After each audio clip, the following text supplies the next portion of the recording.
مساء الفل عليكم. تعالوا النهارده نعمل مع بعض تورته من الالف للياء في كل حاجه. نعمل الكيك والكريمه والحشوات وكل حاجه للمبتدئين بطريقه سهله جدا جدا ومقادير مظبوطه.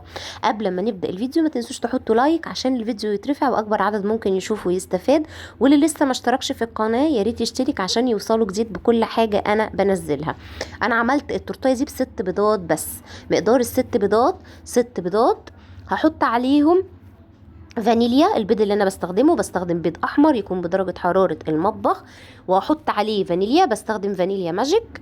وهحط عليه كوباية الا ربع من السكر. انا هنا نسيت وحطيت نص كوبايه بس وهو بيتضرب هحط كمان ربع كوبايه، يعني المعيار اللي انا معايره بيه ده ربع كوبايه، فحطيت مرتين منه وادي تالت مره، يبقى هحط كوبايه الا ربع من السكر على الست بيضات. يبقى 6 بيضات، كوبايه الا ربع سكر وفانيليا.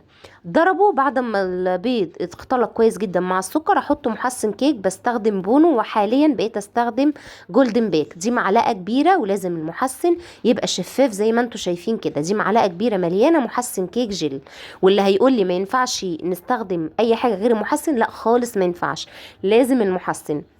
هنضربه كويس جدا، وهنخل على جنب كوبايتين وربع من الدقيق، وهحط عليه معلقه ونص صغيره من البيكنج باودر.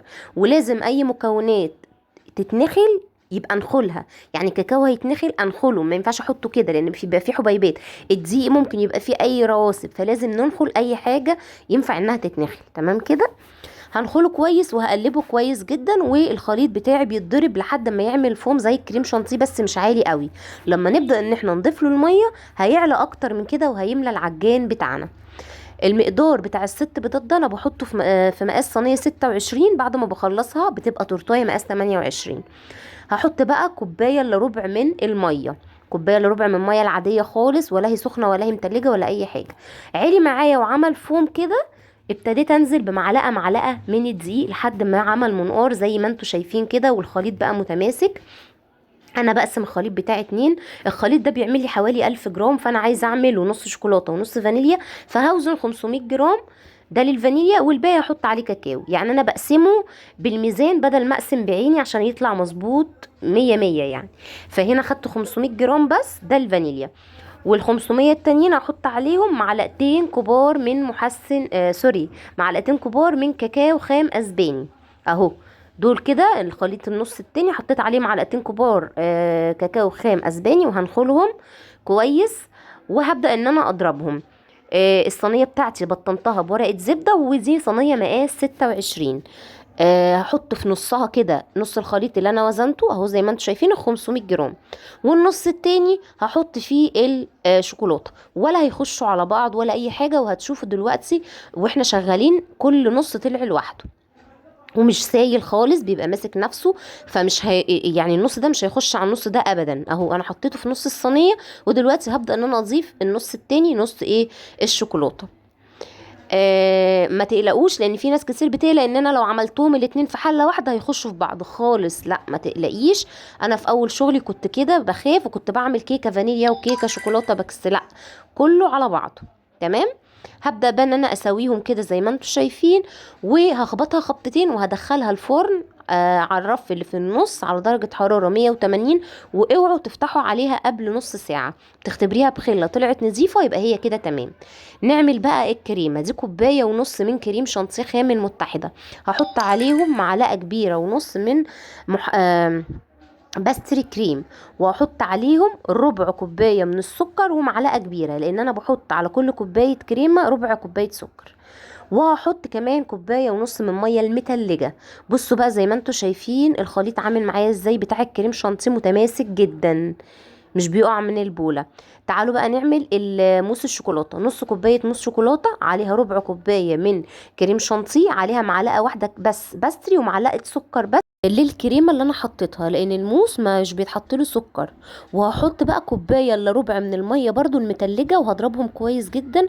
وبس لزياده غناوه الطعم حطيت معلقه كبيره من كاكاو خام اسباني وضربتهم. وبرضو زي ما انتم شايفين الخليط متماسك زي ما انتم شايفين. اهم حاجه تضربه بميه متلجه، ومقدار الكريمه يبقى قد مقدار الميه، يعني تحطش كوبايه كريمه قصادها كوبايه ميه ومتلجه. دي خرجتها بعد حوالي ساعة الا تلت، وكل طبعا واحدة على حسب الفرن بتاعها.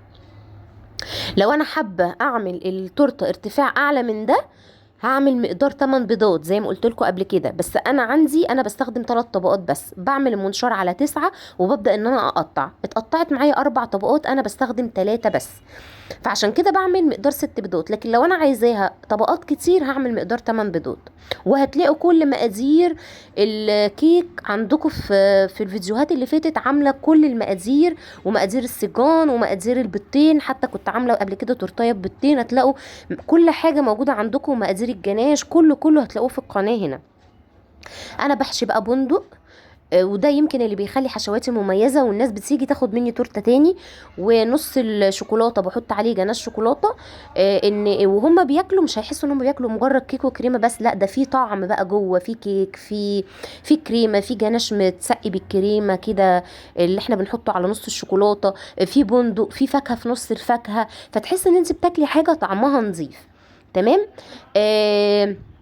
وطبعا لما حطيت البندق في نص الفانيليا، حطيت عليه طبقه كده صغيره من الكريمه عشان الديسك اللي وراه يلزق فيه واحنا بنقطع، ما يفصلش عن بعض الديسكات. زي هنا برضو حطيت كمبوت خوخ، ورحت حط عليه حته كريمه عشان لما احط عليه الديسك التاني اجي اقطع الكيك بقى كل الديسك يبقى يعني لازق في التاني، ما يبهدلش مني ولا يقع ولا كده، ما يفصلوش عن بعض يعني. ده كده بعد ما خلصتها بنضف البورد بتاعتي وبحطها في العلبه وبيتها في التلاجة. انا لازم ابيت الكيك بتاعي، ما اعملوش فريش واديه في يومها، ببيته. كل حاجه بتشرب من بعضها، الكيك بيشرب من الكريمه وبيشرب من الحشوات اللي محطوطه له، بيطرى اكتر، الكريمه ذات نفسها بتبقى متماسكه. فلازم لازم لازم ابيت الكيك. لو حد بقى مستعجل وللضروره، على الاقل 5 6 ساعات في التلاجة قبل ما يتسلم له الاوردر. فالحاجات دي بتفرق جدا في طعم الحاجه اللي انتوا بتعملوها. انا بعد ما جلستهم كده زي ما انتوا شايفين، هبدا ان انا بقى الفها بورق فاكيوم. وطبعا حطيتها في التلاجة شوية تشد عشان ابدأ انزل عليها بالجناش. الجناش عملته معاكم قبل كده، والجناش لازم يكون بارد، ما يكونش سخن ولا حتى دافي، يعني اكون عاملاه وفات عليه نص ساعة مثلا برد، ابدأ ان انا اصبه كده فينزل على الكريمة، ما يسيحهاش، لانه لو سخن او دافي هيسيح لك الكريمة وهيبان من تحت. هنا بقى اللي انا كنت حطاه داير ما يدور ده كريم شانتيه. ابتديت ان انا اعمل له تموجات كده عشان يخش جوه الجناش يدي شكل يعني.